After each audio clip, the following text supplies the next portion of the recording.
과린이 친구들 안녕. 과학원은 잊지 않았죠? 지난 한 달 동안 잘 지냈어요? 4월에 과린이를 부탁해 2편의 영상으로 과린이들과 만나보았는데 생각보다 많은 과린이 친구들이 관심을 보여줘서 5월에도 2편의 영상으로 과린이 친구들을 만날 거예요. 우리 고난도일님도 잘 지내고 계시는지 궁금하시죠? 그럼 우리 고난도일님을 불러서 어떻게 지내셨는지 물어볼까요? 고난도일님, 인사 부탁드려요.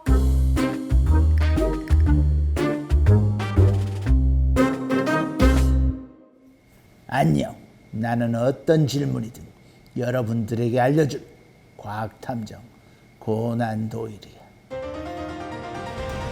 고난도일님, 오늘도 질문에 척척 대답해 주실 것을 믿으면서 5월 어과동에 대해 알아볼게요. 어과동 5월호에는 기획기사로 느리게 걷는 동물이라는 뜻의 완보동물인 물곰에 대해 소개하고 있어요. 귀엽고 초능력을 가진 물곰의 최강 생존 비밀이 실려 있고요. 화보에는 오션 아트 수중 사진전으로 바다사자, 해마, 소라달팽이, 국자 가리비 같은 해양 동물들의 모습을 실감나게 찍은 사진이 실려 있어요. 그리고 우리 과린이 친구들에게 소개할 특집 기사로 사랑은 과학을 타고 라는 기사가 실려 있어요. 5월이 가정의 달이어서 이런 특집 기사가 나온 것 같은데 5월이 왜 가정의 달, 사랑의 달인지 우리 고난도일님께 여쭤볼까요? 과학탐정인 내게 이런 질문까지 하다니 어쩔 수 없군. 알려주지. 5월은 어린이날, 어버이날, 스승의 날, 부부의 날 등 가족과 친한 분들께 감사와 사랑을 전할 날이 잔뜩 있기 때문이지. 네, 사랑 가득한 고난도일님의 이야기였고요. 먼저 특집 기사에 실려있는 내용을 살펴볼게요. 첫 번째, 지난 4월 6일에 암컷 모양으로 하늘소를 유혹하는 디사 포르피카리아라는 난초가 발견됐다고 하던데 어떻게 난초가 하늘소를 유혹하는지 아리송하죠? 고난도일님, 어떻게 된 일이에요? 남아프리카 공화국 케이프타운 대학교의 코엔 켈러 박사는 이 난초가 개화하는 과정, 꽃이 피는 과정을 살피던 중에 신기한 광경을 발견했어. 하늘소 한 마리가 꽃 위로 날아와 꽃과 짝짓기하는 행동을 한 거야. 꽃잎이 양쪽으로 갈라져 있어서 암컷 하늘소처럼 생겼다고 해. 보통 벌을 유혹하는데 이렇게 하늘소를 유인해서 가루바지하는 나는 아주 드물다고 해.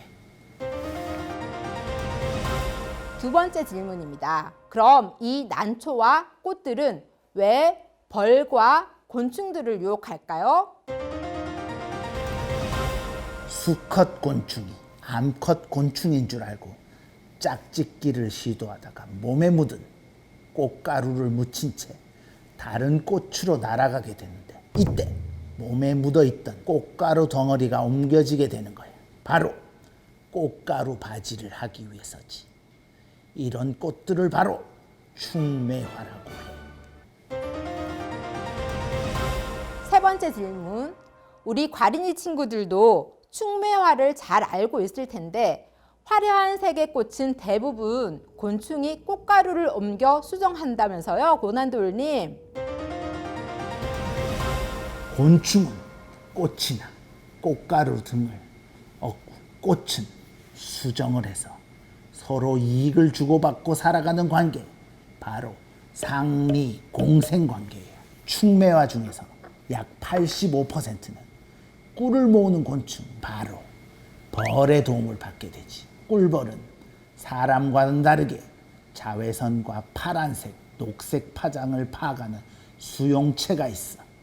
그래서 주로 파란색을 잘 볼 수 있지.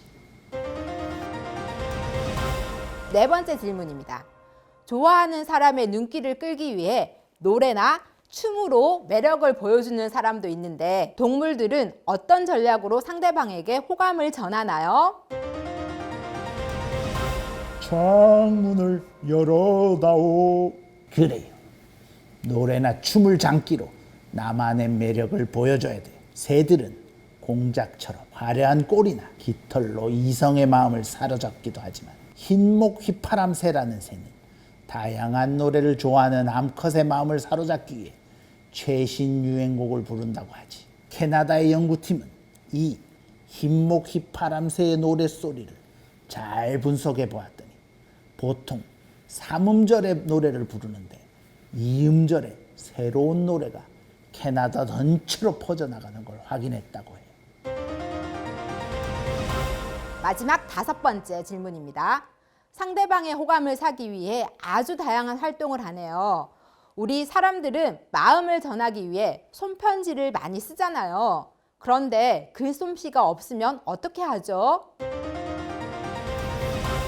걱정하지 마.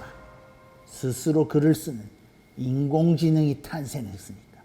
바로 인간의 언어를 이해하는 인공지능 GPT-3는 인간이 인공지능을 두려워하지 않아도 되는 이유에 대한 글을 썼다고 해. 3천억 개나 되는 이 방대한 양의 언어 자료를 학습한 덕분이라고 하는데 단점이 있어.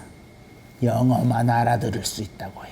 그래서 우리나라 국립국어원과 S통신사는 올해 말까지 GPT-3와 유사한 능력의 한국어용 인공지능을 만들 계획이라고 해.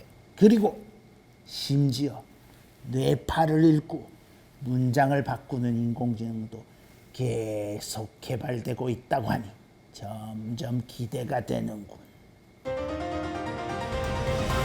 네, 앞으로는 인공지능과 친해져야겠네요. 오늘은 마음을 전하는 꽃에서부터 인공지능까지 다양하게 알아봤는데요. 사랑을 전하는데도 과학이 필요하다는 것을 알게 되었네요. 우리 과린이 친구들, 5월 감사와 사랑을 많이 전하고 많이 받는 달이 되기를 바라면서 다음 시간에 또 만나요.